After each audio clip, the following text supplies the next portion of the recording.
সবাই বলে মেয়েরা ডিপেন্ডেন্ট হয়, কিন্তু তারা কি জন্মের থেকে ডিপেন্ডেন্ট হয়? না, তারা জন্মের থেকে ডিপেন্ডেন্ট হয় না।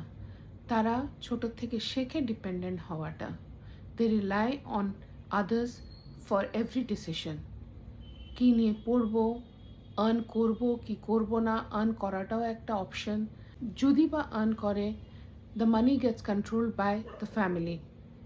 আমরা এরকম বলতে পারি যে কেউ চুজ করে দিচ্ছে, কেউ ডিসাইড করে দিচ্ছে এবং কেউ প্রোভাইড করে দিচ্ছে। ওভার টাইম কী হয়, এটা একটা প্র্যাকটিসে দাঁড়িয়ে যায় আর ডিপেন্ডেন্সিটা নর্মাল মনে হয়। কিন্তু আমার মনে হয় যে every woman deserves the right for education, deserves the right to earn and deserves ability to make her choices.